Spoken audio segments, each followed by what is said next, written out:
유대인들에게 있어서 요시야 왕은 남왕국 유다 나라의 3대 성왕 중에 하나로 꼽히는 그런 왕입니다. 이 3대 성왕이라고 하면 다윗, 히스기야, 요시야를 일컫습니다. 이것은 유대인들, 그들 현자들의 지혜를 모아놓은 책 중에서 집회서라고 하는 것이 있는데 거기에도 기록이 되어 있는 내용입니다.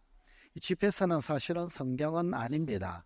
성경이 아니라 외경이라고 불리웁니다. 한자로는 바깥 외자에 경전, 경자를 씁니다. 경전의 바깥. 그러니까 배제된 경전이다. 경전에서 배제되었다라고 하는 말입니다. 그런데 그 내용이 성경시대의 성경 이야기와 비슷한 것이 있고 또 가톨릭 같은 경우 공동번역 성경에는 보게 되면 이 집회서 같은 것이 이 성경 안에 들어가 있습니다. 하지만 우리 개신교에서는 이것을 외경이라고 해서 성경으로 간주하지는 않습니다. 하여간 이 집회서 49장 4절에 보게 되면 이런 기록이 있습니다. 다윗과 히즈키야는 우리말 성경에는 히스기야로 되어 있는 동일 인물입니다. 다윗과 히즈키야와 요시야 말고는 모두가 잘못을 거듭 저질렀다. 과연 그들이 지극히 높으신 분의 법을 저버렸기에 유다 임금들이 사라지게 되었다. 성경도 이러한 요시야에 대한 평가를 동일하게 인정을 하고 있습니다. 열왕기하 23장 25절입니다. 요시야와 같이 마음을 다하며 뜻을 다하며 힘을 다하여 모세의 모든 율법을 따라 여호와께로 돌이킨 왕은 요시야 전에도 없었고 후에도 그와 같은 자가 없었더라. 오늘 본문 말씀이 자리하고 있는 역대하 34장, 이 역대하 34장의 1절 2절에도 이렇게 증언하고 있습니다. 요시야가 왕위에 오를 때 나이가 8세라. 예루살렘에서 31년 동안 다스리며 여호와 보시기에 정직하게 행하여 그의 조상 다윗의 길로 걸으며 좌우로 치우치지 아니하고, 그야말로 사족이 필요가 없는 인물평입니다. 최고의 평가이죠. 한 생애를 살고 난 다음에 혹 이런 비문이 우리에게 적힌다라고 그런다면 이거 무엇이 아쉽겠습니까? 비문에 이런 평가가 적힌다. 아쉬울 것이 전혀 없는 최고의 인물평이지요. 한마디로 이 요시야 왕은 이스라엘 역사 기록에서 개혁의 아이콘으로 등장합니다. 그는 이 개혁에 온 열정을 쏟고 난 이후에 머깃도에서 이집트 왕 너고와 맞서 싸우다가 전쟁 중에 그만 전사하고 맙니다. 물론 전쟁 중에 심각한 부상을 입었고 또 그 부상 상태에서 궁궐로 옮겼습니다만 결국은 죽음을 맞이하고 맙니다. 사실 하나님께서 원치 않으셨던 그런 싸움이었지만 이를 알아채지 못했던 이 요시야 왕의 과도한 열정이 불러온 참변이었습니다. 요시야 왕은 히스기야 대왕의 정손자입니다. 그는 55년을 통치했던 할아버지 므낫세 그 왕과 이후 2년을 통치했던 아버지 아몬 왕에 이어서 8살에 임금의 즉위를 합니다. 그리고는 31년간 남왕국 유다를 다스렸습니다. 그는 통치 8년째, 그러니까 아직 어린 나이죠. 8살에 임금이 되고 그리고 통치 8년이다. 그러면 15세 정도 되었을까요? 어쩌면 우리 나이로 본다 할지라도 참 어린 나이일 텐데, 그러나 그때 다윗의 하나님을 찾기 시작했습니다. 그야말로 다윗의 정통신앙을 본받아서 오직 여호와 하나님을 향한 전폭적 의탁, 전폭적 신뢰, 전폭적 의지, 그리고 말씀의 절대 순종을 자신이 추구해야 할 최우선적 가치로 삼았던 것입니다. 그는 통치 12년째에 이르게 되면 산당을 없애고 아세라 목상을 없애고 손으로 깎아 만든 목상들 다 회파시켜버리고, 혹은 아니면은 부어서 만들었던 주조 신상들 이런 것들 전부 다 치워버립니다.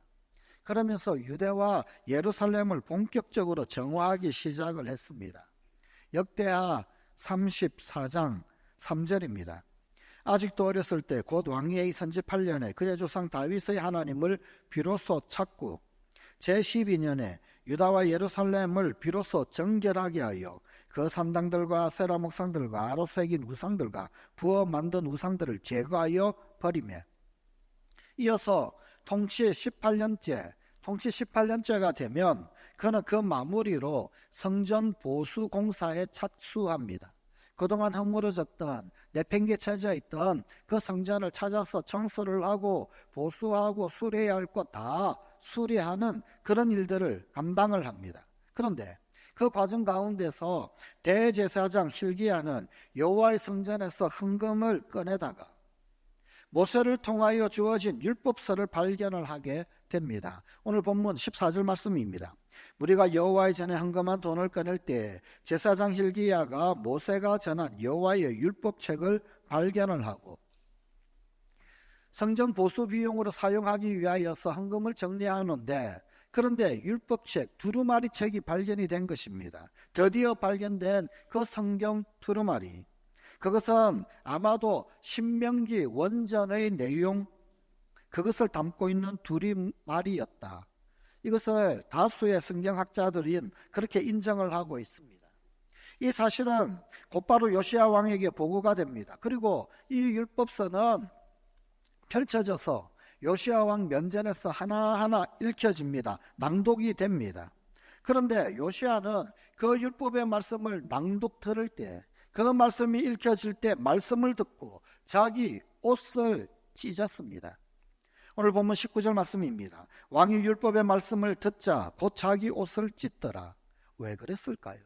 요시야는 왜 자기의 옷을 찢었을까요?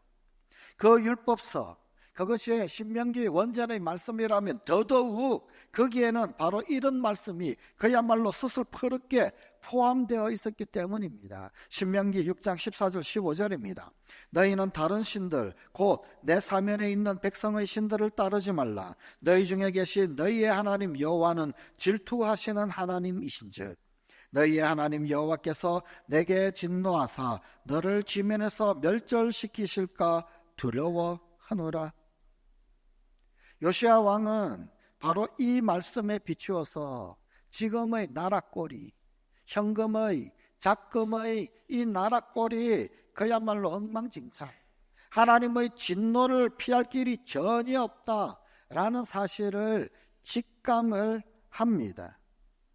그는 인편을 통하여서 자신의 이 예단이 맞는지 물어봅니다. 당시에 훌다라고 하는 여선지자가 있었습니다. 이 여선지자에게 사람을 보내고 묻게 합니다.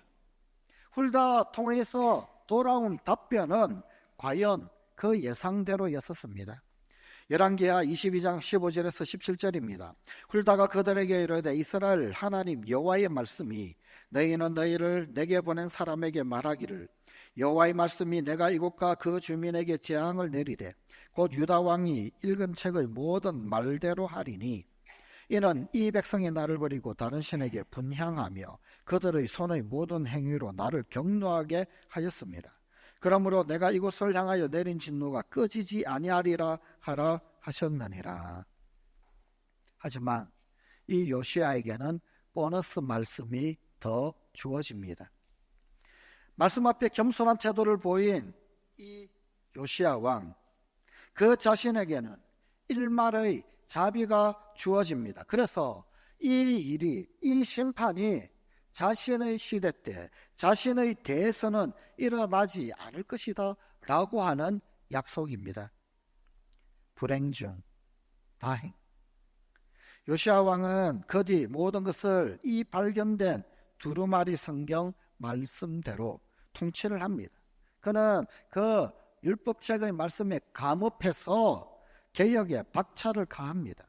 우선 백성들을 다 불러 모읍니다. 그리고는 소위 언약의 재갱신을 합니다.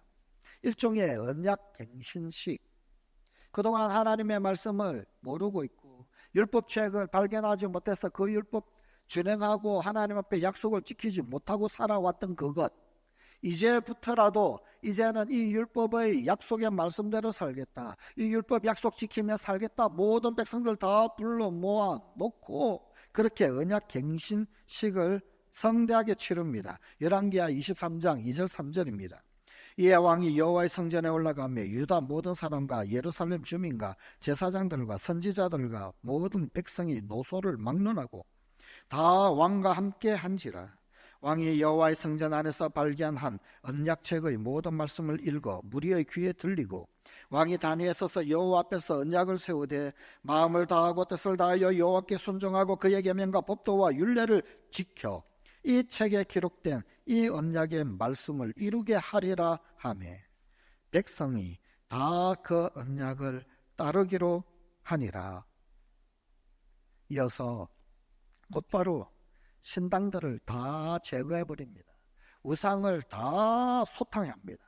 신당, 우상, 소탕 작전이 그야말로 대대적으로 이루어집니다. 그리하여서 그가 살아있는 동안 사람들은 자기 선조들의 하나님을 더는 배신하지 않게 됩니다. 이 요시야 왕이 살아있는 동안 더 이상 하나님을 배신하지 않는 백성들이 됩니다. 역대하 34장 33절입니다. 이와 같이 요시야가 이스라엘 자손에게 속한 모든 땅에서 가증한 것들을 다 제거하여 버리고 이스라엘의 모든 사람으로 그들의 하나님 여호와를 섬기게 하였으므로 요시야가 사는 날에 백성이 그들의 조상들의 하나님 여호와께 복종하고 떠나지 아니하였더라. 이 요시야 왕은 얼마나 위대한 왕입니까? 백성들이 더 이상 하나님을 배신하지 않게 되었던 시대를 연 왕. 나아가 이 요시야 왕은 이 언약의 법전, 이 계약의 법전에 기록된 절기들, 그 절기를 꼬박꼬박 챙겨서 지키는 소위 전례개혁 혹은 예전개혁을 단행을 합니다. 열왕기하 25장 21절에서 23절입니다.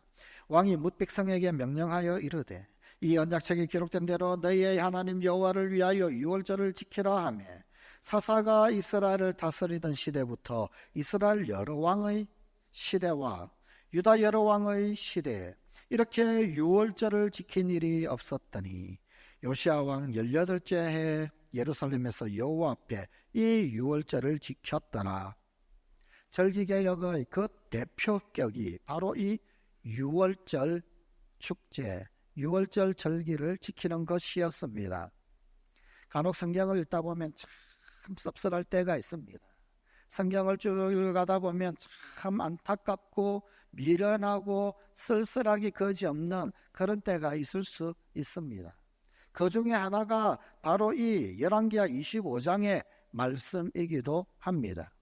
이 유월절은 출애굽의 근간을 이루는 절기, 근간을 이루는 약속하고 되새겨야 할 하나님과 이스라엘 사이에 새겨져 있는 약속과도 같은 그런 절기입니다. 이집트에 애굽에 10가지 재앙이 퍼붓고 그리고 마지막 재앙 10번째 모든 초태생의 죽음, 그러나 그 죽음 가운데 유독 양의 피를 문이나 문지방 문틀에 바른 유대인들, 이스라엘 집들, 그 집들만은 다 스쳐 지나가는, 넘어가는 과월, 유월 지나가는, 그래서 죽음의 사자들이 머물지 아니한, 오직 이집트 사람들, 애굽 사람들에게만 그 죽음의 사자들이 휩쓸고 지나간 바로 그 사건, 그 근간이 되는 것이 바로 이 유월절 절기입니다. 그리고 구름기둥과 불기둥의 인도를 받고 넘을래야 넘을 수 없는 홍해를 갈라서 이스라엘 백성들이 지나가게 하셨던 엄청난 사건, 광야 40년을 지나면서 구름기둥 불기둥이 지켜 보호하여 주었고 메추라기와 만나가 내려서 먹을 양식이 있었고 그 40년 동안 옷이 헤어지지 아니하고 신발끈이 끊어지지 아니하도록 인도하셨던 하나님, 그 모든 사건의 근간이 되는 것이 바로 이 유월절 사건인데, 그런데 이제 요단강 건너가고 그리고는 여호수아의 지도하에 가나안 정복하고 약속의 땅 적과 꿀이 흐르는 땅을 정복할 뿐만 아니라 정착한 지 얼마나 되었다고. 유월절을 쌍거리 잊어버리고, 이 약속의 말씀을 쌍거리 잊어버리고, 요수아 이후 시대, 사사 시대, 그때부터 유월절은 까마득히 잊어버리고 전혀 지키지 아니하였다. 이럴 수가 있을까? 성관가족 여러분, 특별히 우리 남편 되신 여러분, 결혼기념일 잊어버리면 어떻게 되시나요? 큰일 나시나요? 그러게요. 결혼기념일도 그렇게 중요한 6월절을 잊어버렸다. 6월절을, 저쪽에 웅성대는 말은 우리는 하나도 결혼기념일이 중요하지 않다는 듯한 그런 눈치입니까? 하여간 어떻게 6월절을 잊을 수 있을까요? 그런데 사사시대 때로부터 해서 이때까지 6월절 깡그리 잊어먹고 있었더라는 거예요. 그럴 수가 있나? 그런데 그럴 수가 있었던 것이 실제 이스라엘의 역사였었습니다. 요시야 왕은 이 백성들로 하여금 예루살렘에서 최초로 여호와를 기려 유월절 축제를 지키도록 했습니다. 나라가 멸망할 무렵에서는 우리나라 조선시대 역사에 비춘다라고 그러면은 철종 그쯤, 고종 그쯤, 그 시대쯤 되었어요. 비로소 예루살렘에서 유월절이 지켜졌다. 그 얘기입니다. 유월절을 지키게 한 왕, 참 대단한 왕이죠. 그러나 그럼에도 불구하고 신명기 원전의 내용은 전례 혹은 아니면 예전적인 것, 즉 다시 말해서 형식적인 것이었습니다. 결국 이 개혁도 실패하고 맙니다. 아니, 좀 더 정확하게 이야기하자면 반쪽짜리 개혁이다, 그런 말입니다. 바로 이때 등장하는 구약의 인물 가운데서 위대한 선지자가 하나 있습니다. 예레미야입니다. 예레미야는 이 요시야 왕 때로부터 해서 남왕국 유다가 멸망하기까지, 그리고 멸망하고 난 이후까지 활동했던 왕국의 마지막 시대의 예언자였었습니다. 예레미야가 요시야 왕에게 했던 진언의 말씀입니다. 예레미야 7장 2절 3절입니다. 너는 여호와의 집 문에 서서 이 말을 선포하여 이르기를, 여호와께 예배하러 이 문으로 들어가는 유다 사람들아, 여호와의 말씀을 들으라. 만군의 여호와 이스라엘의 하나님께서 이와 같이 말씀하시되 너는 길과 행위를 바르게 하라. 그리하면 내가 너희로 이곳에 살게 하리라. 하나님이 예레미야에게 명하신 사역 중 한 가지는 제사 드리러, 이제 제사가 회복되고 절기도 회복되고, 그래서 하나님 앞에 예물 들고 나오는 그 사람들, 그런데 그 성전 문 앞에 딱 서서 이야기하기를 이렇게 이야기하라 라고 하는 것입니다. 너희 길을 바르게 하라, 너희 행위를 바르게 하라. 지금 성전에 예배 드리러 가는 사람들, 제물 들고 제사 드리고 절기 지키기 위해서 성전에 들어가는 사람들, 그들을 향하여서 너희 똑바로 하라, 지금 이야기하는 거예요. 요시야 왕과 결부시켜서 이야기한다면 이런 내용인 것입니다.